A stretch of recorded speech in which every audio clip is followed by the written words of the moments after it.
At the end of 2012, junior middleweight Austin No Doubt Trout's name was mentioned on many pound-for-pound lists after his sensational performance against the heavy-favored Miguel Cotto. But his name was removed from that prestigious list in 2013 after 2 unanimous decision losses to WBC Super Welterweight Champion Canelo Alvarez and then WBA Interim Super Welterweight Champion Erislandy Lara. So his fight in August of this year was to be the start of his comeback when he met heavy underdog Daniel Dawson of Australia. When the second round was done, I kind of had in my mind, I was like, I'm going to take this guy out of here. And I got over-aggressive and not smart, where I was throwing and staying there in the pocket instead of throwing and then moving. And he just let go of that right hand. And oh, there's a right hand out of the blue, and the Aussie drops him just like that. For the third straight fight, Trout goes down. And then another right hand. This is a shocker, ladies and gentlemen. The former champion showed his heart and determination, went on to win every remaining round in a unanimous decision and keep his dream of another world title alive. Well, I need my world title back. I need all the world titles after that. And I need my rematches back. My goals are the same. I want to be undisputed champion. Unfortunately, I can't be undefeated champion anymore, but still, I still can be undisputed champion.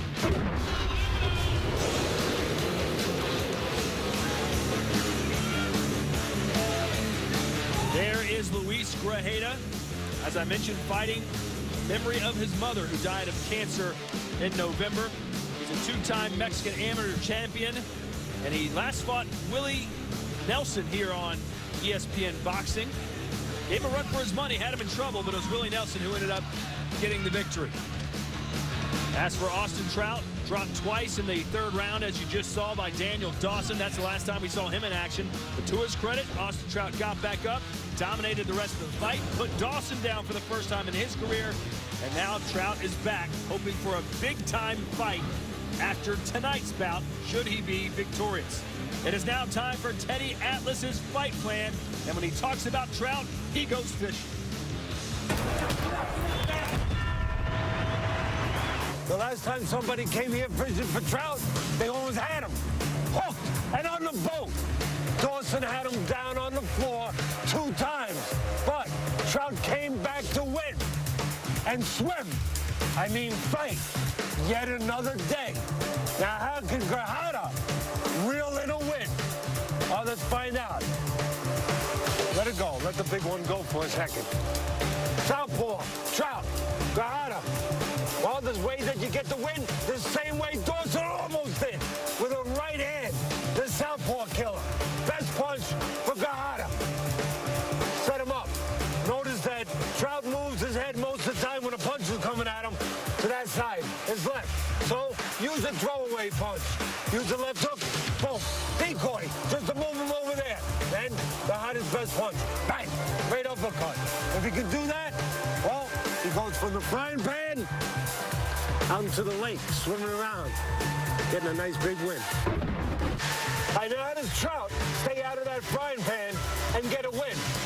I'll be Trout to southpaw. First of all, he's got to recognize against Grajeda that Grajeda likes to move. Pot shot a little bit on the outside, so use that southpaw jab to stabilize him. Jab to the chest. Bang, bang. Just to keep him from pot shotting. Keep him under control. And cut the ring down. Make it smaller. Bang the body. Take those legs away a little bit. And then notice that when Grajeda feels pressure, what does he do?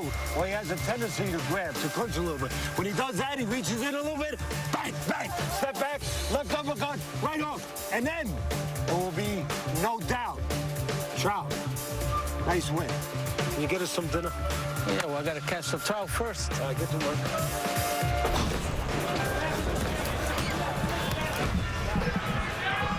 I have a feeling you had steak for dinner, not trout. Yes. Yeah, how'd you know that? That doesn't make you the Mason Kreskin. Yeah, you're right about that one there. Wish you could pick horses that well.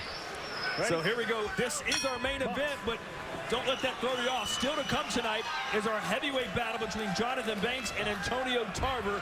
But up now, Austin Trout, Luis Grajeda in the 154-pound weight class. Round 1 of a scheduled 10. Listen, I'll tell you right from the beginning, interesting fight for me, but I don't know that it's going to be a scintillating one because, for me, both these guys got the same kind of styles. Defensive-minded, counter-punching. You know, they're not guys that look to seek and destroy. But what I find really interesting, who can do it better? Who can do that style better? And as I said in the top, whether or not Grajeda, his best punch, the right hand, the southpaw killer, whether or not he can find a spot for it against Trout, who's the better fighter, the more successful fighter, the more experienced fighter, the former world champion.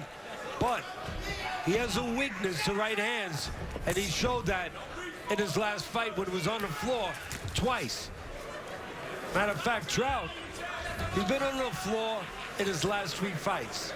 And all, you got it, all of them with right hands.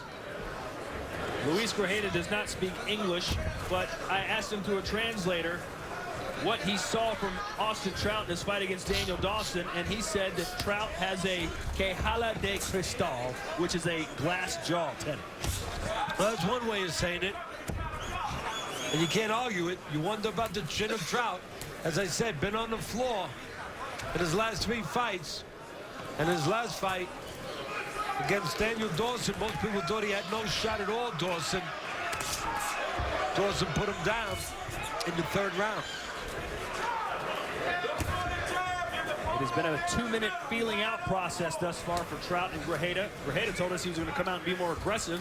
That was the lesson he learned in his loss against Willie Nelson, but so far, no aggression whatsoever.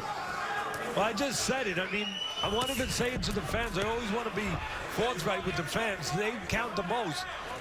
Not styles that, for me, are conducive to a scintillating fight, but again, an interesting fight. There's intrigue in different ways. Sometimes with pressure is when a house is on fire in a ring, so to speak. And like a baseball analogy, when there's a lot of balls going out of the ballpark, hey, that's fun to watch. But sometimes to watch 2 pitchers in a duel, see who's going to be the first one to make a mistake. They could be intrigued for that too. And for the fight fans, I think that's where the interest will be for this fight tonight. Who makes a mistake and puts something over the plate? Who's the first one to let one go out of the park? Right now, that answer is no one. They both struck out in round 1.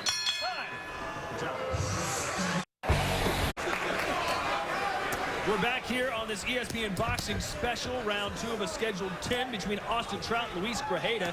If you're just joining us, a lot of controversy surrounding a decision loss by Tyson Cade, who Teddy had winning all but 1 round. We just found out that Nigel Collins, boxing Hall of Famer Nigel Collins, who's our social media contributor, he had it 118-111 for Tyson Cade. Those of you scoring on our Friday Night Fights Facebook page scored it every round for Tyson Cade. So something does not smell right here tonight. Yeah, the business of boxing stinks. The sport is still great when it's not tainted by corrupted, incompetent judges, which happens, unfortunately, way too much in this business. What was interesting, it wasn't as if Escondon's corner was acting like they were winning. They were freaking out. They were panicked the entire time, begging him to do more. You heard Leo Santa Cruz when he was speaking to Bernardo Osuna saying, I don't know what he's doing in there. He's not fighting like he normally fights. They saw panic. They knew their fighter had lost, and yet one judge gave it to him 117-111. Because they knew the truth of the punches, not the lie of human beings, the lie of judges. Back to this fight. Round 1 was a snoozer. Round 2, a little bit more action. Most of the fights for Grajeda have been in Mexico, and most of the fights for Trout have been in Texas. Trout's a bigger guy, but he's a counterpuncher, so being bigger don't matter. He's not aggressive, where he's prone to use that size on the inside.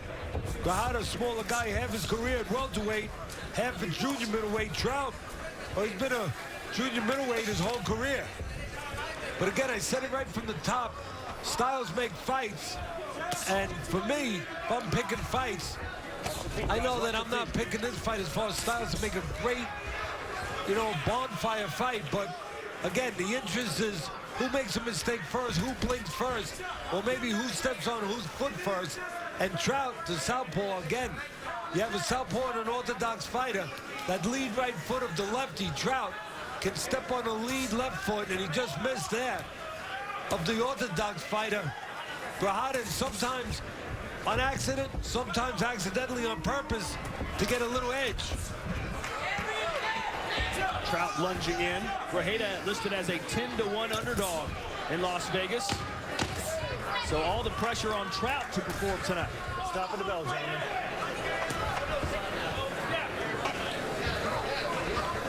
Time. Good job. We're back here inside the Pechanga Resort and Casino, round 3 of 10 between Austin Trout in the zebra trunks and Luis Grajeda in the black.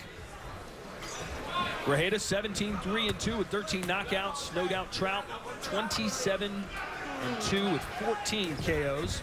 Trout, of course, the former WBA super welterweight champion, beat Miguel Cotto to win that prestigious title. But since then, downhill. Lost to Canelo Alvarez, lost to Irislandi Lara, then bounced back in a very tough fight right here on ESPN when he beat Daniel Dawson, now looking for 2 straight against Grajeda. Yeah, for Grajeda, not a lot of confidence lately. Only 1 win in his last 4 fights. He did have Willie Nelson rocked in the 3rd and the 8th round, I believe, here for Friday Night Fights. And Willie would step up to face Vanes Martirosyan at Foxwoods Casino back in October. Willie Nelson unsuccessful in that fight. Let him go. Let him go. Yeah, that was Willie Nelson, a fighter, not the singer. And that came from Grajeda's best punch. Once again, the right hand, and in particular, the right uppercut. That's what Grajeda really likes to throw. You can see on the trunks of Grajeda, it says Chelita, that was his mother's name, who died of lupus November 20th. He said that he's tried to turn that very big negative in his life into a positive, has dedicated tonight's performance to her. Said he trained twice as hard as he normally does for this contest. I don't know about that. 5.5 pounds more than his last fight 1 month ago was Grajeda. I can only tell you what the numbers tell me. And Trout coming in the heaviest weight in 6 years. But no matter what the weights are, the styles are the styles, the temperaments are the temperaments, the souls of these fighters are the souls of these fighters, and both of them like to be careful. And there's a step on the foot again. That might be the most interesting part of this fight, is whether or not the southpaw Trout with that lead right foot steps on the lead left foot of Grajeda and makes something happen with that. And there was Trout doing a little shimmy after he got a reaction out of the crowd. If anyone's going to be aggressive in this fight, if that responsibility falls on the shoulder of anyone, it's going to be on the shoulder of Trout. He's the one who's going to have to press forward. Grajeda's not gonna. He's going to move a little bit, circle a little bit, look to pot shot. Stop at the bell, gentlemen. And look to land that big right hand. Right uppercut.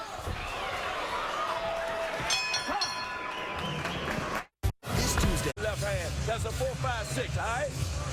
Come on now. Don't let him get it. We're in a fight, baby. Don't relax. Copy. The trainer for Austin, no doubt Trout, Barry Hunter. We'll be listening into Austin Trout's corner throughout this fight as we head into round 4.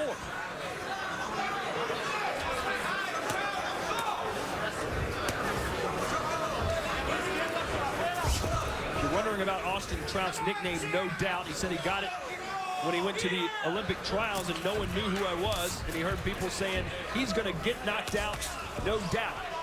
Well, he obviously didn't, and the nickname stuck.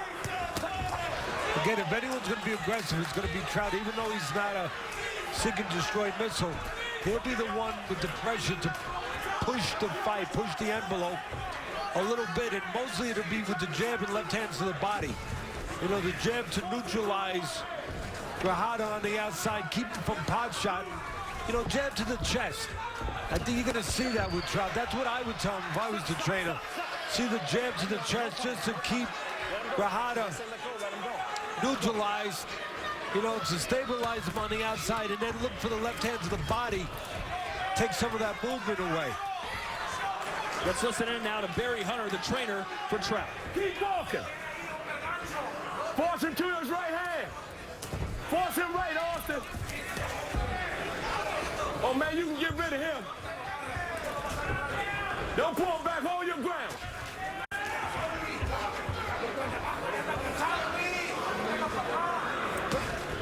Let the left hand come to his chest. That's it. But double it. Double it. Keep jabbing. Force him to his right hand, Austin. He's not comfortable there.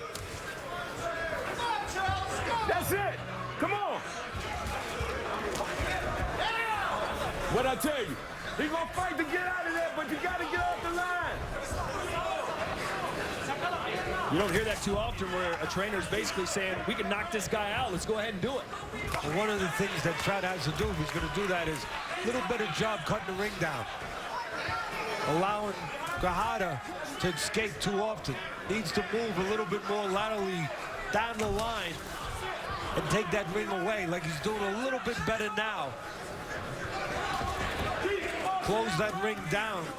And Grajeda, who you know is looking to use those legs to stay free and to escape.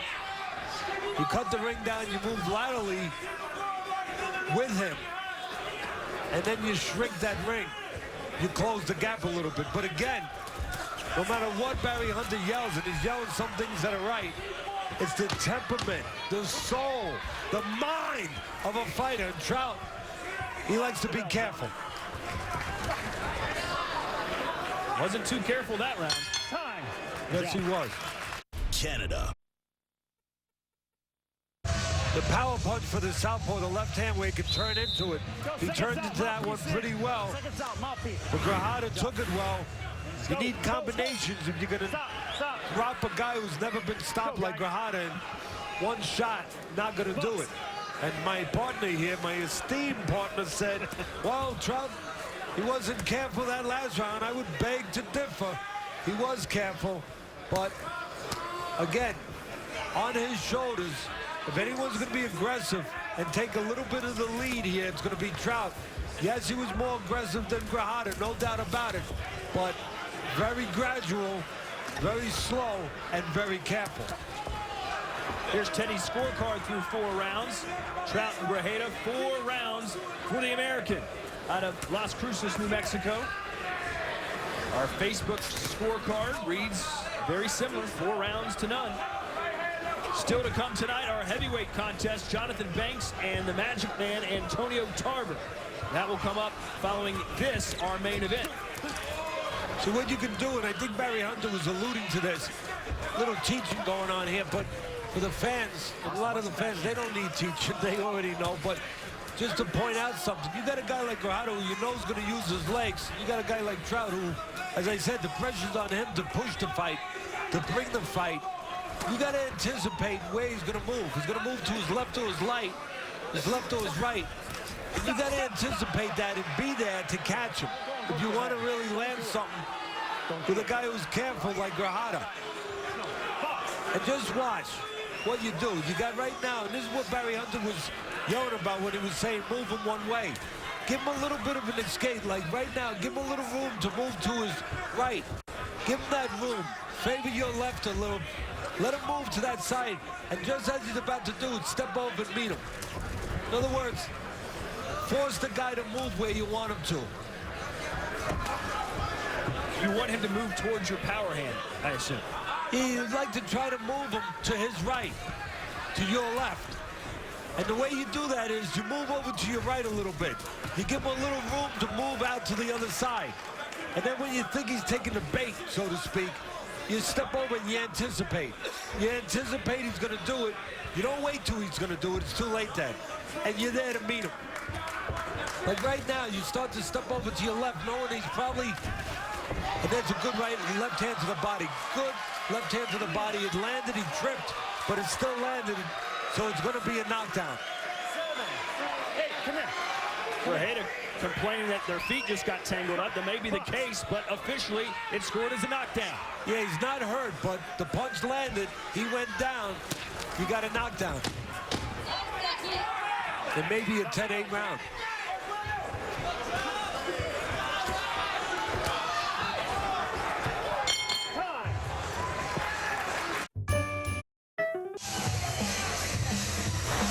Take a look at this knockdown. Trout, he's the one pressing. Left hand to the body. Not a devastating punch, but it landed. Their feet tripped up a little bit, and he goes down. You can see he trips over that foot. Not the best angle, but you can see that the lead right foot of Trout did get in the way of the left foot. The lead left foot of Grajeda. No doubt about it. Grajeda was right, Todd, that he did trip, but the referee was right, too. A punch landed as he tripped. You've mentioned several times how Trout can kind of lure Grajeda into one of his traps. What do you want to see from Grajeda right now? Because he hasn't found anything that works. When it's a fight like this, I'm trying not to use the word boring, but I guess I'll use it a little bit. When it's a fight like this, a little boring, and there's not a lot going on, whoever uses their jab, when there's not anything going on the outside, he's got a good shot to stay in the fight, maybe even be ahead in the fight. So at the very least, Grajeda should be using that jab on the outside, not allowing Trout to gain more and more confidence and more steam and momentum and aggression. So that jab is really important right now for Grajeda, and then everything can come off of that later, like that, the right hand, which missed that time. But you gotta stem the tide a little bit, the flow of Trout that's coming forward. And again, the jab on the outside, you know, Grajeda, you gotta go with something that you know your guy is inclined to do. You can't say, hey, come on, let's go in there and be Joe Frazier. He's not Joe Frazier. He doesn't have that temperament. Like to be on the outside, so at least motivate him to use something on the outside. That would be the jab. Right now, Grajeda has no answers for Austin Trout, who outside of maybe round one has been pretty dominant.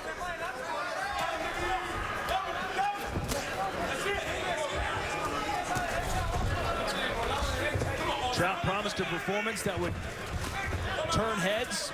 Trout wants a big-name fighter next. He'd love someone like a Cotto or a rematch against Canelo Alvarez. Probably won't get it. In fact, I'm almost sure of it.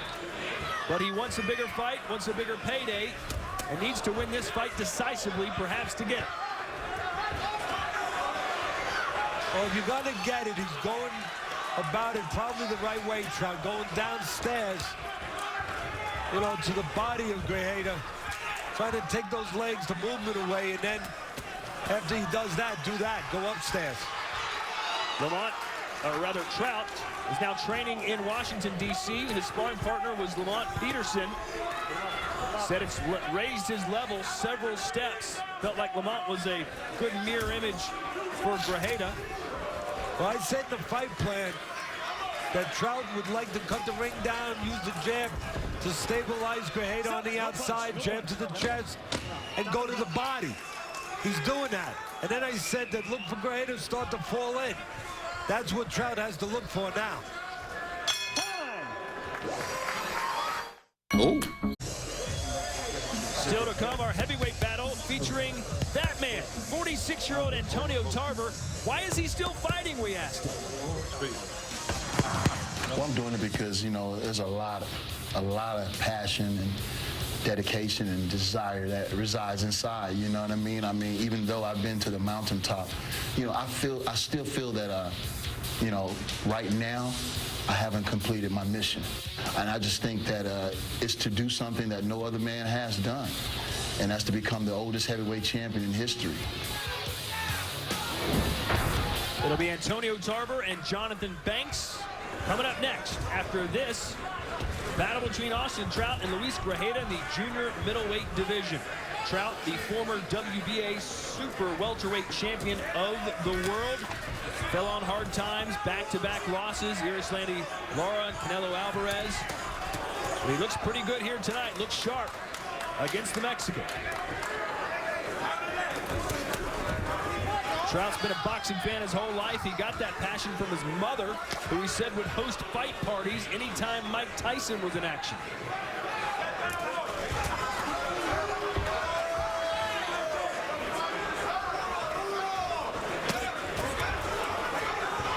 Grajeda, who you said needed to land that right hand, hasn't even come close, Ted. No, because he's being kept on the heels, on his heels, by the jab of Trout. Everybody's seen the left hand to the body. That's the punch that scored the knockdown with a little help from the trip. They're seeing that, and they're seeing the pressure, but they're probably missing that. Trout is pushing that jab out just enough to keep Grajeda defensive on his way in. So no spot for that pot shot right hand. Maybe his corner is keeping Grajeda in his cage, like Chris Algieri, and we're just waiting to see when he comes out. Yeah, that was a ridiculous statement. And I would say, no, he's not keeping him in his cage. But he's being beaten in his cage right now. He's being locked up by Trout. Again, with the steady pressure. Nothing crazy, but steady, careful. Barry Hunter's done a good job with the game plan, that he didn't want him to be reckless. Barry Hunter looked at the tape of the last fight when he took over from the trainer before that in the Dawson fight. He saw that he reached in a little bit and got counted. That's how he got dropped. That's how Trout got dropped in his last fight twice by Dawson. So Hunter said, well, I don't want to see that anymore. So we're going to press gradually. Don't reach, don't overextend. Do it the right way. ABCs, boxing 101. Do it behind the jab, a little bit at a time, nice and controlled. And that's what Trout's doing. No mistakes. No doubt, Trout. No mistake, Trout. Grajeda has been completely neutralized. I don't remember one power punch landing this round. Again, that jab, everyone's seen the left hands to the head and body every once in a while. Like that and like that. But it's the jab that's keeping, right there, the jab that's keeping Grajeda in that shell and not allowing him to poke out right hands as Trout comes forward.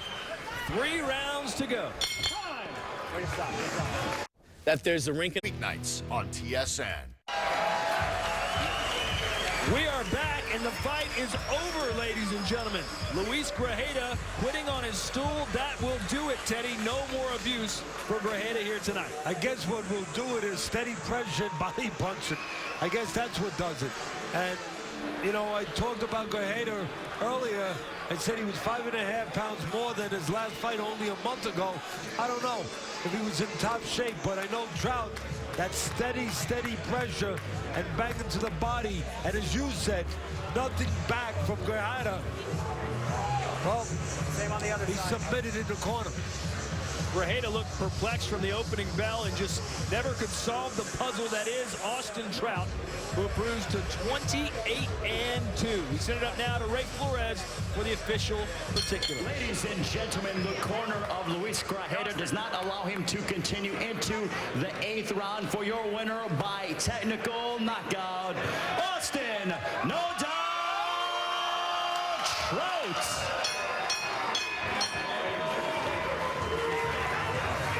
Is Trout ready for the big time again, Teddy? Yeah, he's a former world champion. Of course he's ready. And, you know, that's what he wants. You know, he had to go through the necessary steps, these last 2 fights, necessary steps to get back the attention of the people that he needs the attention. You know, stay active, be able to ply his trade. But he's a guy who's a former world champion. He belongs in there with the best guys. Let's send it up now to Bernardo Osuna, who's with the winner. Thank you very much, Todd. Austin, your first knockout since 2011. Barry called for it between those 2 rounds. How do you assess your performance tonight? You know, it was good, but it can be better. So, you know, I got to look at the tape and see what it is. But we know we can get better. You know, I was not the best, so I'll never give myself a 10. But I just want to thank God for the opportunity, Jesus Christ for the victory. I want to thank Al Hammond for making this happen. My team Trout right here. Bound the headbangers down to Las Cruces, Pat, Louis Burke, my people. I want to thank my kids for praying me. Charlotte, your prayers work, baby. Now, what did you improve upon that you can take from this victory to get you back on a world title track? I know I can hit. You know, if I can sit my shots down, I can hit, and then it gets sharper. So the sooner I'm back, the better you'll see me. Austin Trout wants to be back on the world title track. He got his first knockout since 2011. Teddy, back to you. Thank you, Bernardo. I don't know if you saw that statistic, but Grajeda landed roughly 2 punches per round tonight. Yeah, well, when you only throw 3, there's a good chance you're going to land about 2 per round. You got to throw to land. You know, you got to be in it to win it. He was never in it. So Trout onward and upward, his 15th professional stoppage, beating Luis Grajeda. Still to come, the big boys getting ready to rumble. Antonio Tarver and Jonathan Banks next. When managing